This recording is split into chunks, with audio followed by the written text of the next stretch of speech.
আজকে নিয়ে এলাম জিভে জল আনা একটা রেসিপি। আজকের রেসিপি কাঁচা আমের চাটনি।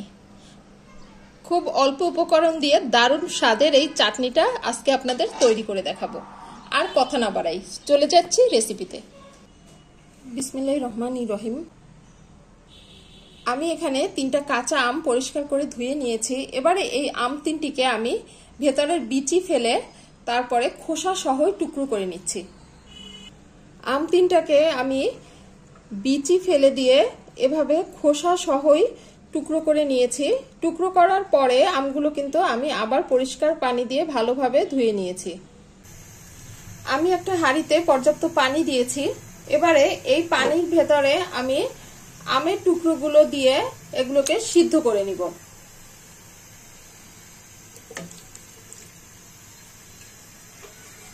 আর পানির ভেতরে দিয়ে দিচ্ছি কিছুটা পরিমাণে লবণ।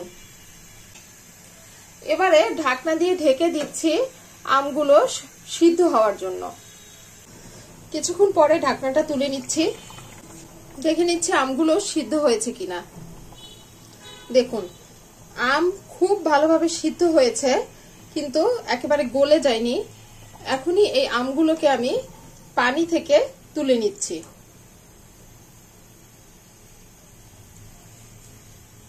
চুলায় একটা হাঁড়ি বসিয়ে 2টো শুকনো মরিচ, 2 চা চামচ পাঁচফোড়ন আর 1 চা চামচ মৌরি, এগুলো চুলার আঁচটা লো করে একসাথে 2-3 মিনিটের জন্য ভেজে নিচ্ছি। মুচমুচে হয় এমন ভাবে ভেজে নেব, কিন্তু খেয়াল রাখতে হবে যেন মশলাগুলো পুড়ে না যায়। মশলা পুড়ে গেলে কিন্তু চাটনি দেখতে যেমন ভালো লাগবে না, তেমনি খেতেও কিন্তু ভালো লাগবে না। ভাজা হয়ে গিয়েছে। এবারে আমি এই মশলাগুলোকে অন্য একটা পাত্রে ঢেলে ঠান্ডা করে নিচ্ছি। এবার চুলায় একটা হাঁড়ি বসিয়ে আমি এখানে 1 চা চামচ পরিমাণ সরষের তেল দিয়ে দিচ্ছি।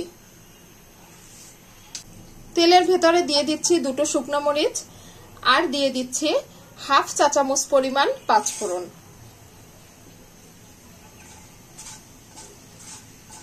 পাঁচফোড়ন আর শুকনো মরিচ আমি একটু ভেজে নিচ্ছি। পাঁচফোড়ন আর শুকনো মরিচ থেকে সুন্দর একটা ঘ্রাণ বের হয়েছে আর এগুলো ভাজা হয়ে গিয়েছে। এবারে দিয়ে দিচ্ছি সামান্য একটু হলুদ, একটু নেড়ে দিলাম। এবারে এর ভেতরে দিয়ে দিচ্ছি আমি 2 কাপ পরিমাণে পানি।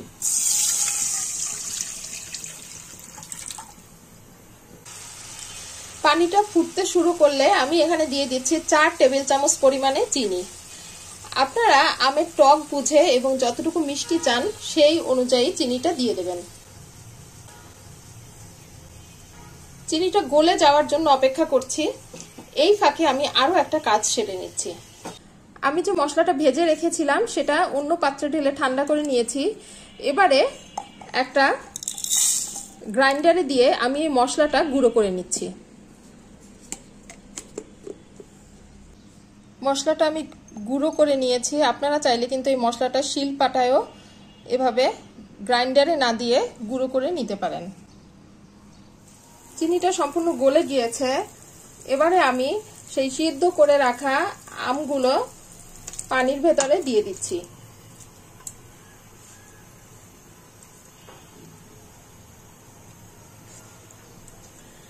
এভাবে আমি চুলার আঁচটা মিডিয়াম টু লোয়ে রেখে 3-4 মিনিট আমগুলোকে ফুটিয়ে নেব।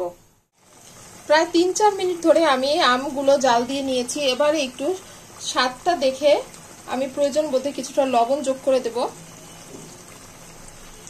আমি যেহেতু সিদ্ধর সময় লবণ দিয়েছিলাম, তো এখন আরো কিছুটা লবণ প্রয়োজন আছে, তাই আমি আরো কিছুটা লবণ এখানে যোগ করে দিচ্ছি।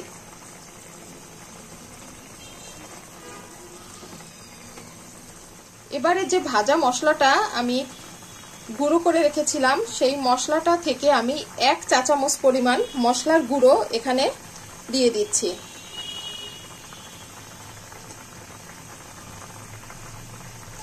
এবারে চুলার আঁচটা লোয়ে করে আমি এটাকে আরো কিছুক্ষণ জাল করে শিরাটাকে একটু ঘন করে নেব। আরো কিছুক্ষণ জাল করে আমি শিরাটা কমিয়ে নিয়েছি। এটা কিন্তু ঠান্ডা হওয়ার পর আরো একটু কমে আসবে শিরাটা, তাই আমি এ পর্যায়ে চুলার ফ্লেমটা অফ করে চাটনিটা একটা বাটিতে ট্রান্সফার করে নিচ্ছি। একেবারে অল্প উপকরণে অল্প সময় দারুণ এই রেসিপিটা আপনাদের সাথে শেয়ার করলাম। আশা করি সবারই এই চাটনিটা ভালো লাগবে। ভালো থাকবেন সবাই। আল্লাহ হাফেজ।